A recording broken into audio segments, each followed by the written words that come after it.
Thank you very much. It is, I mean, I could listen to you forever. This is really extremely interesting, but you're right. Maybe we could also give the floor to the audience. So.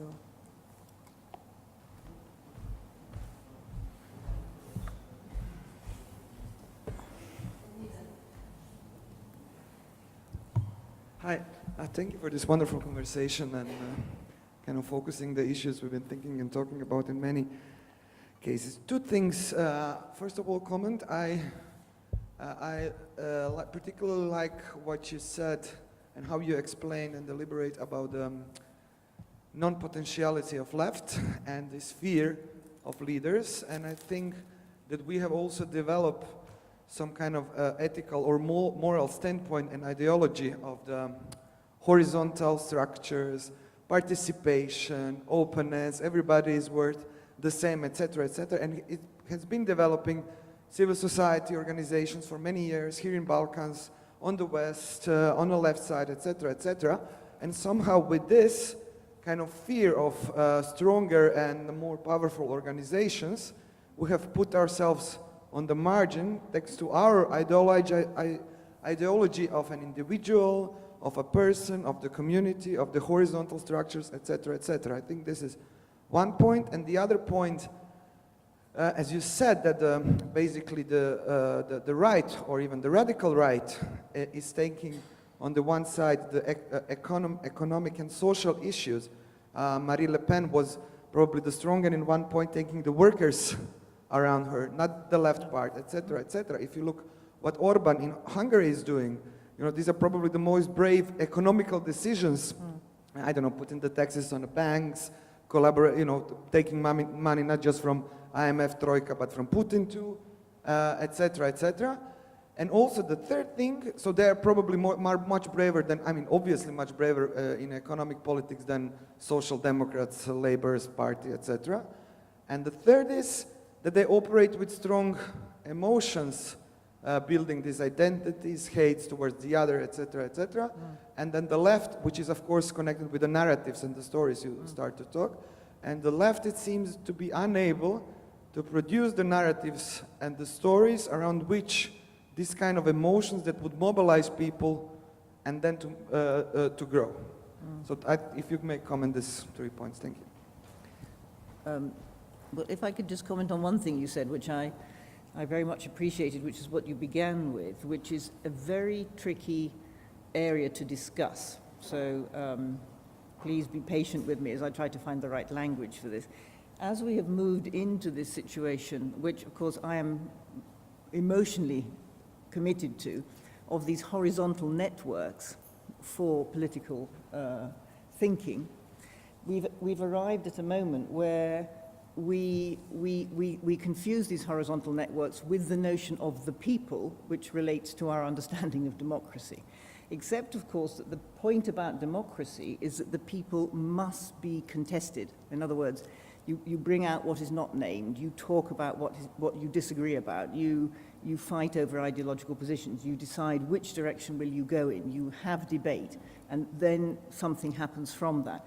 In this horizontal moment, we have a tendency to move towards a sort of consensual decision-making process. Now, what's worrying for me about that is that actually that is reprised elsewhere in political structures, which are extremely regressive.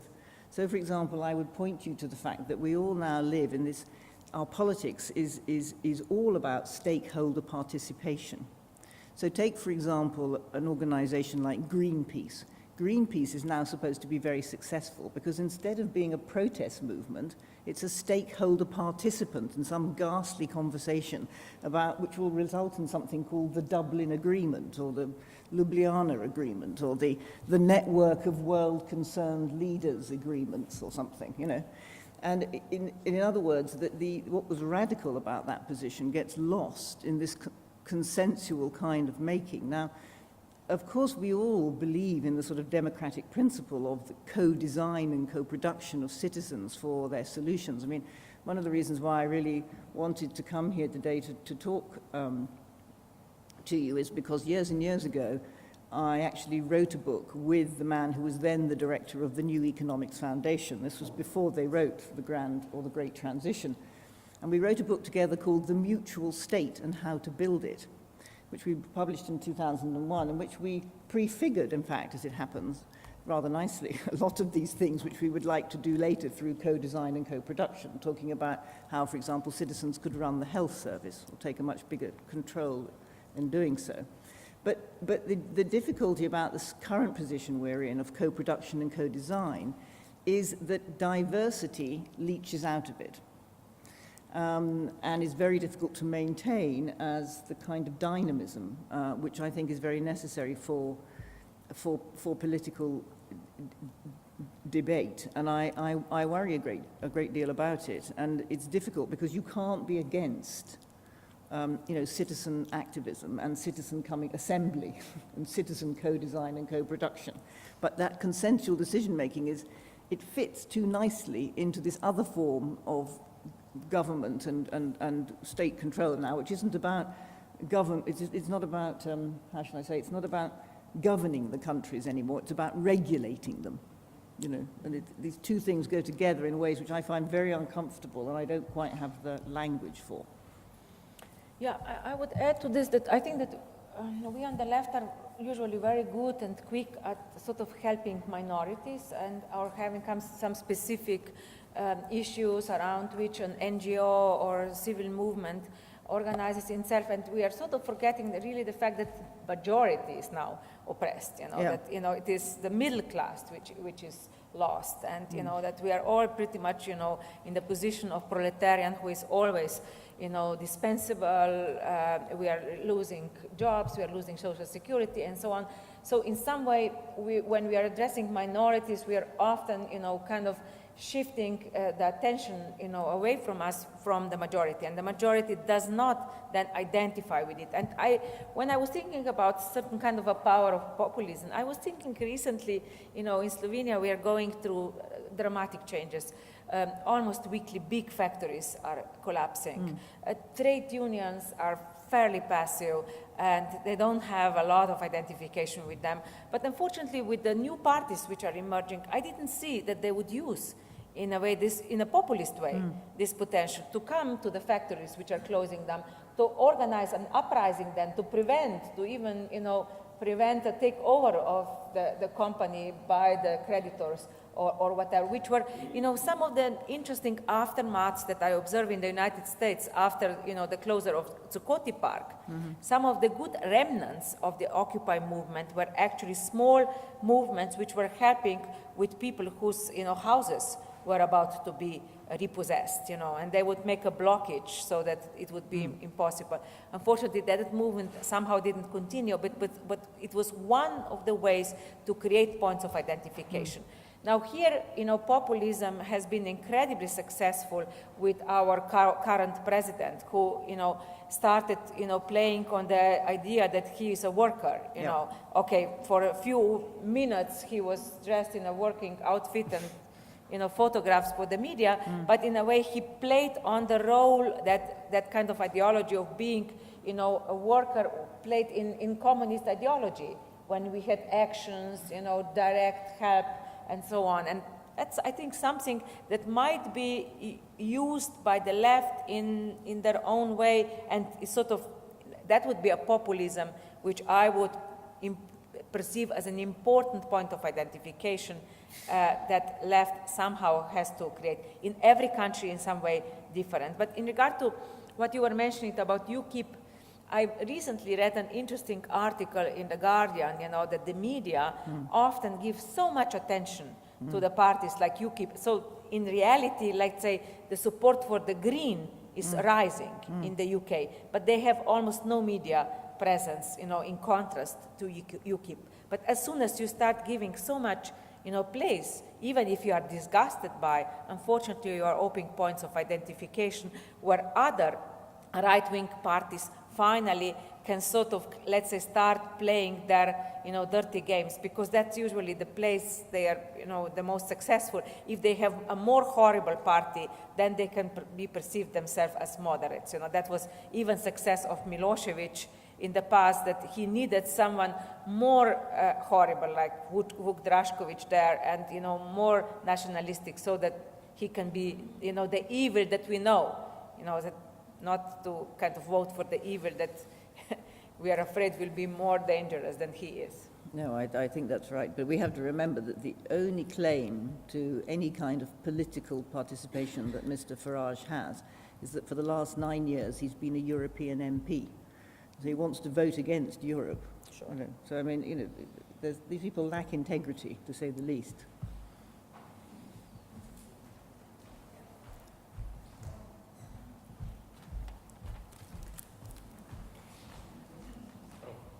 I'm Harry. Hello. Hello.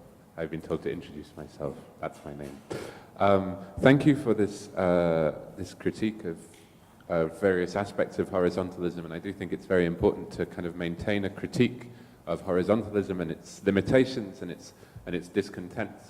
But at the same time, I feel like it's very important to understand that horizontalism has emerged as a series of strategies and theoretical stances in response to the failure of a leadership model and the failure of a vanguardist model within the left. That historically we have a really terrible record of having led movements which have led to oppression, suffering, and exploitation. And I think it's slightly peculiar that something like Greenpeace is used as a critique of horizontalism, because Greenpeace is a prime example within environmentalism of a movement which is hierarchical and vanguardist. It's not a horizontal. Greenpeace is not horizontalist. No. It uses popular meetings to support its professional activists. And WikiLeaks is another example, which is, you know, one of the most important citizen media movements of the last decade, an incredibly important political actor which has failed because of its eventual investment or takeover by a charismatic leader who turns out to be a narcissist and a misogynist, and it collapses WikiLeaks as a movement. So there are important reasons that horizontalism has developed as a theory. And I think one of the things about horizontalism is that from within the perspective of the state and from within the perspective of a Gramscian hegemonic politics in which politics has to be the attempt to achieve a hegemony of a political ideology. From within that perspective, horizontalism will always look marginal and will always look like it's failing because it's precisely refusing to engage the political terms that it's reacting against. And so there's a danger, I think, of missing the multiplicity of imaginaries, the multiplicity of possibility that is already happening within horizontalism, and the number of successes of resistance that are happening within horizontalism because we attempt to read it through the perspective of the state or through hegemonic politics. Well, I think this is a very, very helpful intervention. I think on the Greenpeace thing, it's not that Greenpeace itself is an example of horizontalism.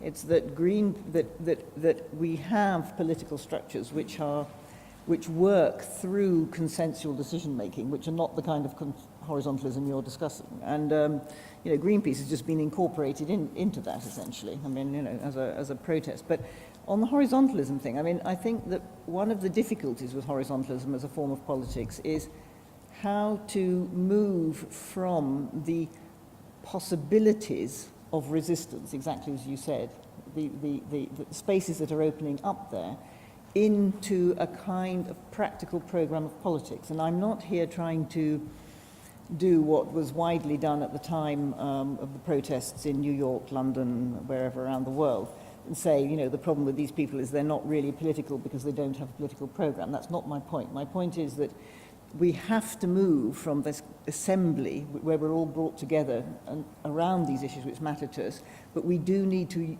envisage concrete steps towards a future. And because if we don't, we will be stuck in this business as usual model, which I started with. The problem is that we want radical change, but we're in that straitjacket. And I think the what's happened in Turkey, what happened in London, what happened in New York, what happened here is precisely that, is that there was a great movement for change and very little came out of it. Because actually great politics will require great fictions.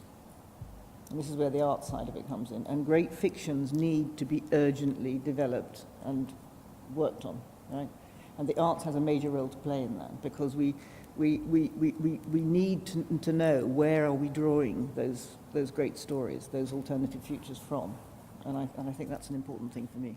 Yeah, I'm all in favor of horizontalism, but we should not deny the power of the media, which is another kind of way of how hierarchy is actually based. If you are not on television nowadays in the political battle, you are lost. You know, you can do as much as you want in a horizontal way, successes in identification, but you know, for general public to get enough votes, you know, television is the most important, and we know that how television functions with this, of course, illusion. With a lot of shows, everyone can make it. So out of blue, someone can come as a winner of, you know, whichever show, or out of blue, even a politician can emerge for a short time.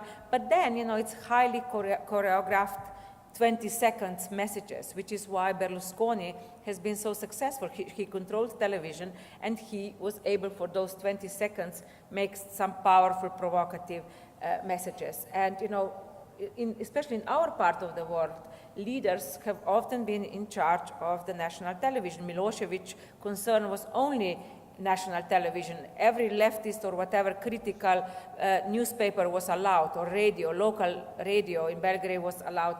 Putin is doing the same, control of national television. And I think that in other spaces also, you know, if you control the dominant media, no matter through political control or economic control, you have far more chances to create identification. Yes, I think that's very, very interesting, because quite often people talk about how television is no longer important.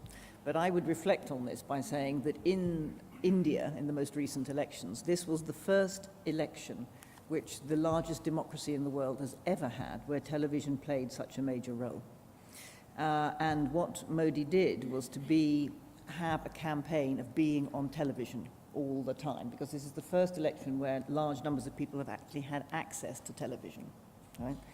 And it was really that constant process of the identification, with Modi going back all the time, you know, very similar to the kind of debates that go on here in Slovenia. It's, you know, partisans here, you know, it's what we were doing against the British in India, you know, going back endlessly to sort of imagined mythological moments of national pride or national identification, or which individuals can still feel moved by, and huge and massive landslide victory. I was in India a few months ago, you know, and Modi's T-shirts were everywhere. You know, you could get cups with Modi's picture, you know, everywhere was, you know, sort of, let's say, Modi in the most kind of skilled marketing way. Yeah.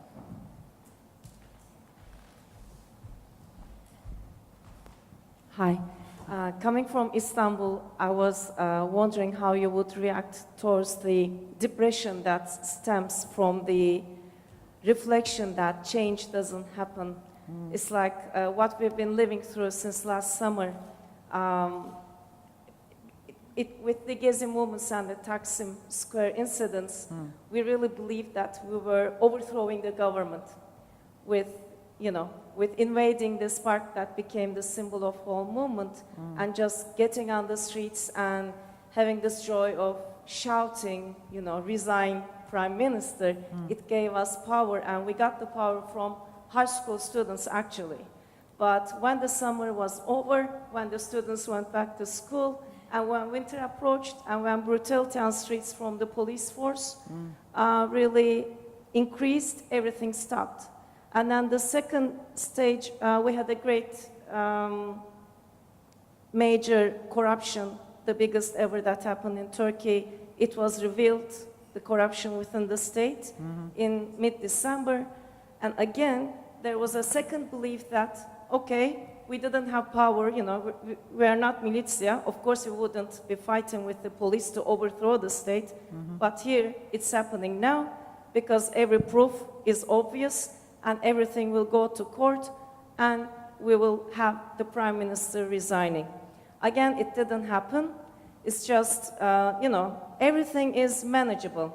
I think mid-December, the corruption scandal just proved us that the whole society in Turkey now is like, is revolving around two realities. The ones who watch the media that's controlled by the state, believe the innocence of the state and that this is the manipulation of the Western forces who cannot stand Turkey's power in the region. And the other half who revived itself from the control of the state and who just with the Gezi awakened to the reality that was going on, is trying to fight back to, you know, we have great thinkers, great sociologists, great journalists writing beautiful pieces.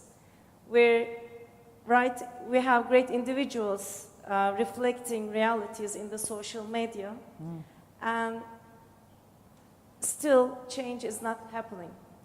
It's now, we're approaching the next Saturday is actually the first anniversary of Gezi. Yeah. And now, I mean, simply the police is too brutal now. I mean, there won't be a second Gezi incident. That's all clear. It will, you know, the moment you step outside, you're just gassed out, gassed into your house. So what about this depression now? We're struggling with this, you know, there was this great article talking about the loss of faith and how people were tricked with modernism. The writer was talking about how we believe that, you know, when we see the reality, everything will change. But that the whole world is set up on this system, call it capitalism, call it something else. Well, the reality of the world now is that maybe change is not happening, and it's just a shift of power struggle. So how to deal with depression is my question. How to deal with, yes. Well, the case of Turkey is indeed very depressing, yeah.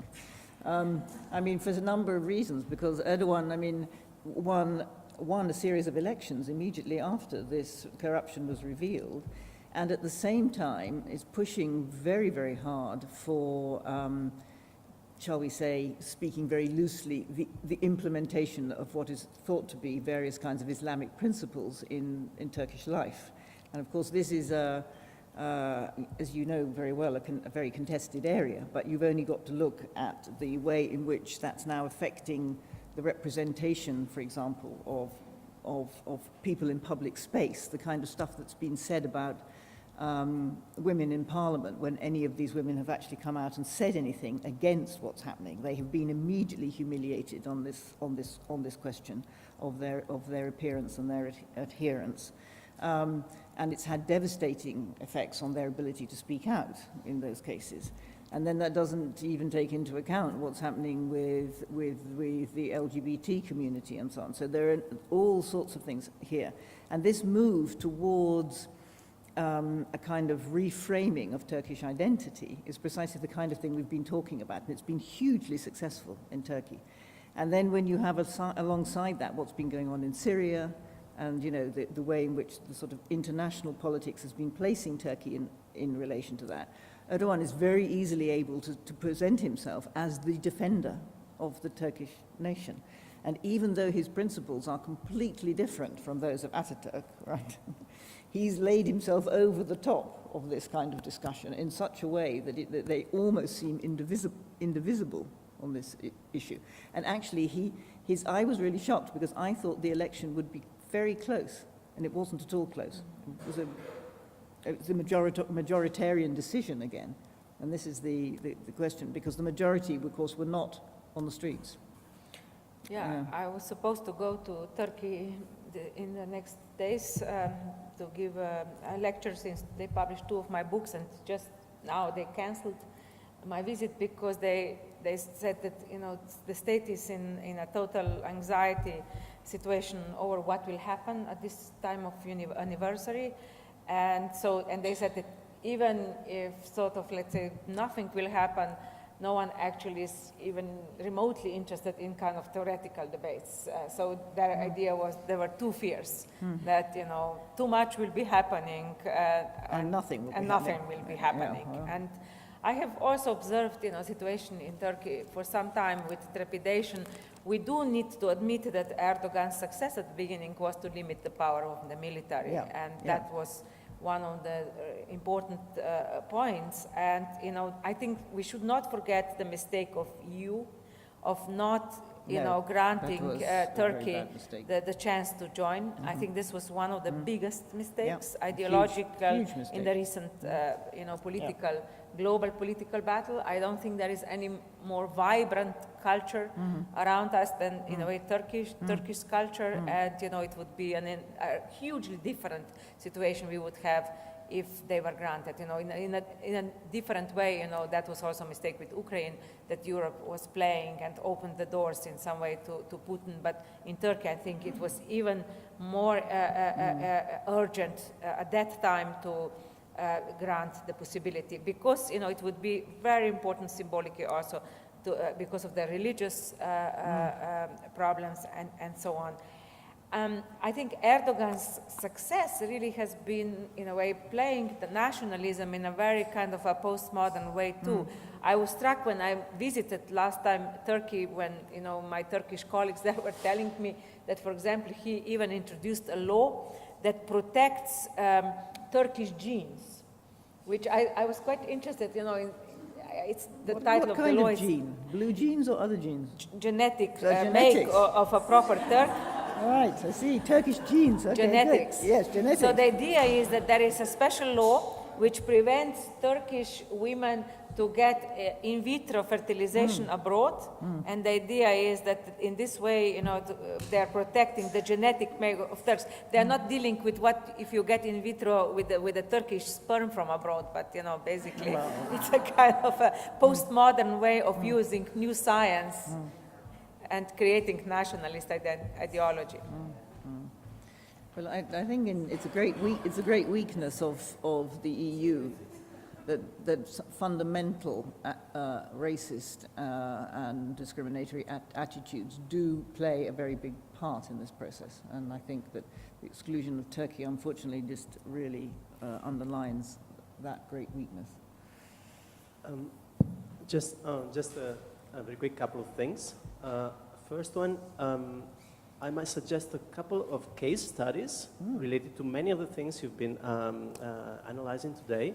Right. And we're still talking about big-time politics or state politics or party politics, but these two case studies, one from Italy and another one from Spain, might be like trying to collapse these distinctions between big-time politics and grassroots politics. The first one, and which is very controversial, is the five-star movement in Italy, which combines in a very weird way the figure of and the body of the leader and some kind of participation method or mechanism, which is probably not working very well, but they still use it a lot as some sort of techno-democracy operating and legitimizing this movement. And the second example would be definitely a smaller one, which is called the Citizen Network, or X-Party, or the Party from the Future, as they call themselves, which is a nice experiment of creating something like a social movement that actually participate in elections. They stem from the 15M movements and all the occupation of the squares. So they, of course, they're against leaders and strong and traditional leadership, but they're also against the manipulations that might happen in horizontalism. And so they are trying to develop a new method to pick the best things of both without getting back to the traditional figure of the media leader of a political. They are participating to these European elections, so we'll know tonight how they score, but maybe it's not even that important at this point how they will score in the elections, but rather how they will set a new method to interpret the potential of technologies, but relating it to the real potential of participation. So these are two just case studies. I don't know, they might be interesting for you. Second thing, just a very slight remark about the power of narratives. And sometimes when we talk about the narrative, the importance of narratives, of new narratives for the left, have this feeling that we are somehow longing for a common narrative, unifying, a hegemonic narrative for the left, which is something that we are not going to achieve anyway, for many reasons. First of all, and I'm entering here my professional field, and I'm working on these things from the point of view of activism, of contemporary art, media practices. And I must say that stories or narratives are really very much mobile. And especially nowadays, in the age of networks, you cannot control a narrative. A narrative is evolving, is transforming all the time. So it's really utopic to think that we are going to achieve one narrative. On the other side, narratives, of course, are important and are emerging all the time on the networks, in real life, and in hybrid spaces that mix up analog and digital spaces. So maybe there will not be any narrative, new narrative for the left, but many narratives for the left and by the left are growing and emerging and transforming all the time. And that's something we should maybe pay attention to. And these narratives come from a wide range of initiatives all over the place. They relate to fake personas, they relate to memes, to digital folklore, they relate to political initiatives, to technological initiatives, and none of these narratives are the ultimate narrative, the final narrative, but they all compose, like in a puzzle somehow, pieces that can go together somehow. Just a remark, I don't know. This was a comment, not actually a question. Thank you. Well, thanks very much for the two case histories, and I will look at them again with great interest. And now hearing you talk about them, but on the narrative, I think what you say is absolutely right. There is no narrative of the left, and I think I hope I was clear when I said we need great fictions in the plural for these things, but we do need to be aware of the problem of scale. This is very important for politics, both at the national level and at the European level. So because I've worked for so long in Africa, I'm very, very aware of what wonderful things you can do at the small scale. And I'm also equally aware how often those things come to a halt suddenly and abruptly for reasons which are to do with the fact that they are not part of larger scale processes. So they're there and they're possible, but they need in some sense to have a context in which they can flourish, all these things together. You know, I mean, there are wonderful initiatives in cities all across Europe and across the world, and indeed in rural areas of the kinds you're talking about, and new kinds of narratives emerging. But the difficulty is for political change to come about, those narratives need to take form in relation to certain kinds of social practices and social institutions. And they do need to command a certain degree of identification with sets of changing social values. So a good way to think about this would be something that goes on in the world we're all familiar with macroeconomic modeling. So macroeconomic modeling is all about starting with the outcome of the model must be growth, yeah? So then you plug in all your inputs to work out how you get growth, okay? So of course, macroeconomic modeling does not help at all to deal with issues such as social inequality. In fact, if anything, the model we use rather ratchets up social inequality. So a story there would be about, let's begin with a different outcome. So if the outcome is actually going to be social and environmental value enhancement, then retrofit the macroeconomic model to what should be the input, yeah, to get that outcome. Right? So, and stories are often like that, I think. Narratives are often like that. They're about changing the way you look at things. And so the narrative itself, not every part of it will be important, but it's that switching around that's required. But I do think, and Renata's right about it, that there's a degree of identification and adherence to social values must be important in the politics. Identification is something that has been bothering me for a long time, and I always think, how can you sort of incite certain forms of identification? How do people identify with figures, with leaders or not, and how they identify with each other? And here, quite often it is, a certain kind of a failure which a leader maybe sometimes shows, like you said with Marine Le Pen, the fact that she is a single mother, or sometimes with us, a politician has to be like super poor. You would think that might be a failure because, he has been, like in power for so long, but how come, like even our president, I think every year for elections, he brings like this car, which is like, 20 years old car, which I think he's storing it somewhere and only like for election brings it out because it appears such a point of identification that someone who would run for the president, doesn't have a Mercedes or anything. Like this could have been a failure, if being 20 years in the high echelons, he couldn't buy himself a normal car, But nonetheless, it's a point of identification which works quite incredibly well. And so I'm thinking that for the left to think through these identification structures on the sort of local, but also, playing them via the media will be very, very crucial moment. Yeah, I have just two doubts that I want to share with you. Maybe you want to comment.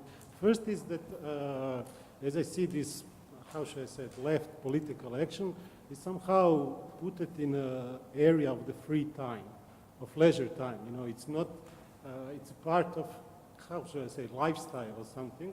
In many cases, I mean, the same people who are working in, I don't know, in a quite hierarchical structures, they are not taking any action to change that structure, but they are willing in their free time, to go to demonstration or whatever, to do. And I don't know, I mean, what is the reason for doing that? But this is, for me, it's somehow problematic way of behavior in a way that is not, and I think that this is a part of this political weakness of the left today, because, many radical thinkers are working in quite hierarchical institutions and they are not taking any action to change their own environment. So this is somehow, as I see, as a problem. And the second doubt, and this also a problematic thing that I see, it's this question of responsibility in this political arena. Where to catch responsibility? You can identify authority, but not the responsibility. Somehow it's floating and it's, it's so fluid and you can't catch it. And this is, I think, it's a quite problematic thing that somehow responsibility is hidden from us. And I think that one of the tools how it's hidden is participation. You have many participant process, these processes of participation that is somehow used by EMF or governments that somehow just they are used to how should I say, to hide real responsibility. Yes. It's very, very interesting what you say. I mean, it's one of these questions, I think, about, in part about neoliberalism, is the movement from responsibility of the state towards the responsibility of the citizen. And this again comes to the difficulty of the horizontalism and how this balance will be maintained. There used to be a very, very good joke about when Mrs. Thatcher was first reforming the National Health Service in the United Kingdom. There was a cartoon of her saying, people have to realize that dying is something you have to do for yourself. Okay? Yes. So this is the sort of idea that, that somehow we have to take responsibility for various kinds of things, and it's easily shifted, that responsibility, and I think it's a good comment. I completely agree, and if we look at academia, universities are more and more big corporations which are treating people employed like shit, just relying on low-paid, precarious workers mostly. If we look at newspapers, they are also relying on totally badly paid people who are writing news, and You know, that's the problem. When we act, we can, as academics or journalists, write about the need for social change. We can write about, you know, the need for the left, or, you know, the need to go on with movements like Occupy. But what happens when our own corporation is acting, you know, in the way it does? Usually at that moment, we, you know, get passive in a particular way because of the anxiety of the loss of that little social security that people have. And here is, unfortunately, I think, success of today's capitalism, that we are mostly in the grips of anxiety for our own existence, and that we can sort of always envision things being even worse in regard to kind of a little safe net that we have. And I think this is the passivity where, you know, capitalism really kind of capitalizes on. Passivity, anxiety, individualism, I think, are the most problematic moments about which are preventing, you know, social change. The fact that even in primary schools, our children are taught they have to first take care of themselves. You know, there is an obsession also that the winner takes it all. In the office, only one person gets a little bit more money, you know, only one person can win, you know, even in sports, you know, especially in our society here, there has been a huge change, you know, from this ideology of that it's good to cooperate, to help another, just to participate to the ideology, you have to win. You know, only one person can get whatever that at X is. You know, a little bit of less anxiety in regard to existence. Yes, I think that's right. I can see it's a very big change here, but it's sort of paralleled by another rather worrying change, which is, so for example, in the UK, it's very noticeable, in France, it's very noticeable, that teachers in schools, for example, it's not just that they have more trouble controlling children in the classroom in many cases, but that if they do control children in the classroom, then they risk having a very angry parent arriving to say you should not be... With a lawyer. With a lawyer saying you should not be controlling my child in the classroom, to which the answer is, well, what's the point of being a teacher? I mean, you know, you have... So some jobs in life do require, you know, a certain amount of authority, but also a certain amount of expertise. I certainly don't have the expertise for teaching in a school, and I'm profoundly grateful that some people do that job, which I view as an incredibly difficult job.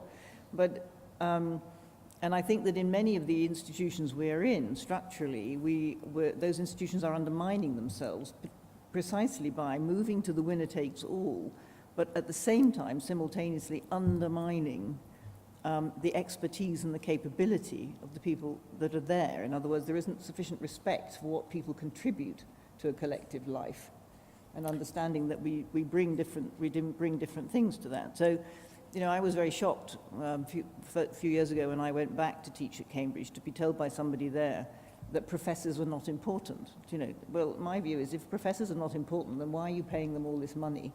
And why are they in the university? You know, I mean, if they're not important, then why, you know, what are they there for, you know?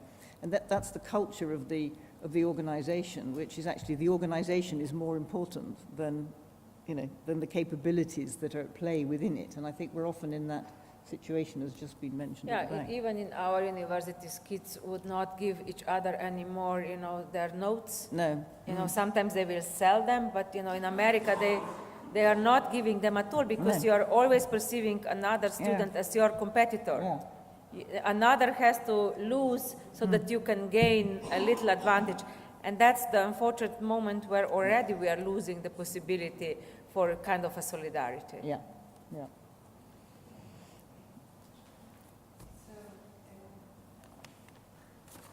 Last question? Okay. Maybe I have one last question for you. You were mentioning a little bit the role of arts beside the imaginary space that we can keep new imaginary. But and Renata, you were also talking about science, about the role, which mainly imposing the skepticism, or in arts we say before our role is more like decorative or putting more questions than answers. So how in this world, how we can, what in your opinion would be the role of arts in this story?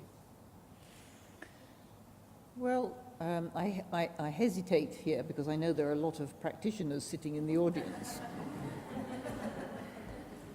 And you know, I'm a social anthropologist. I'm not an artist, so, but I mean, for me, in the work that I have done in the arts, I would not look to the arts for solutions.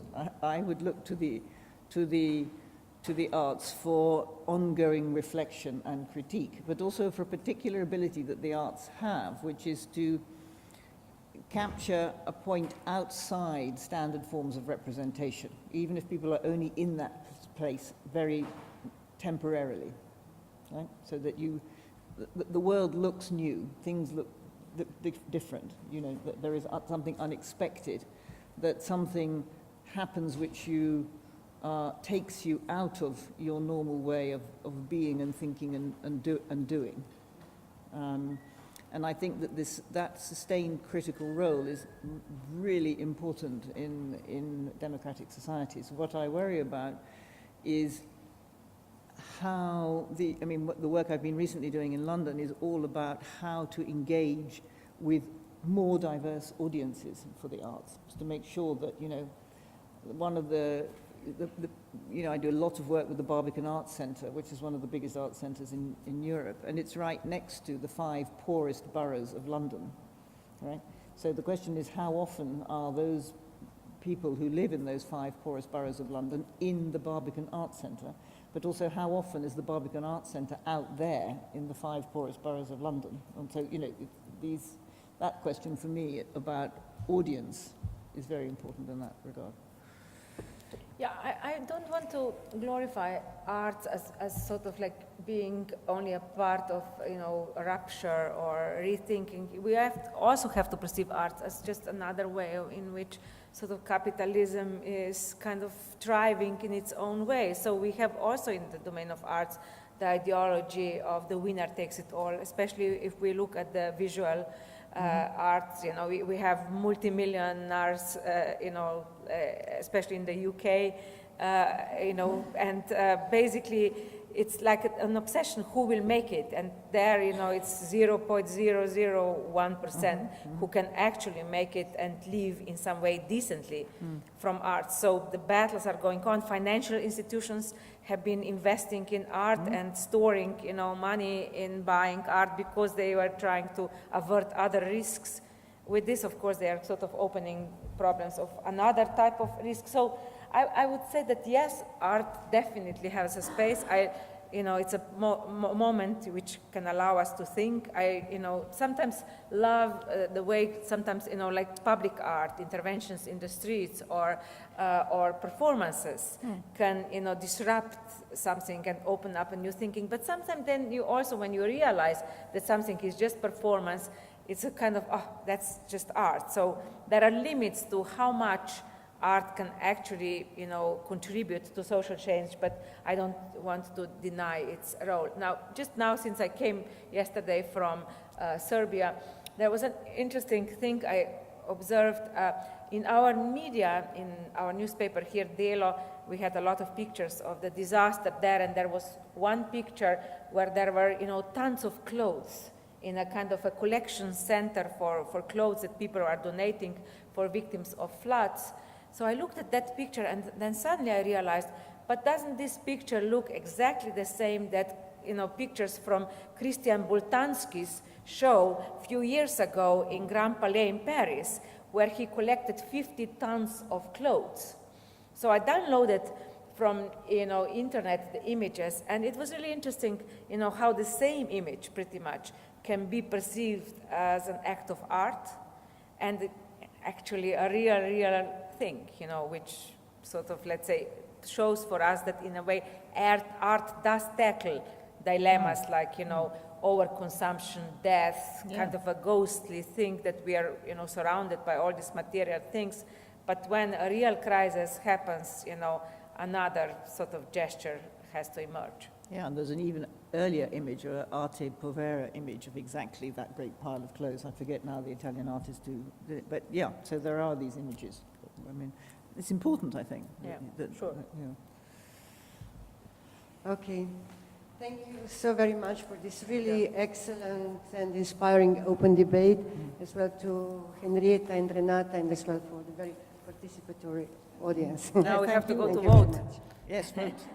I hope, yeah, I did.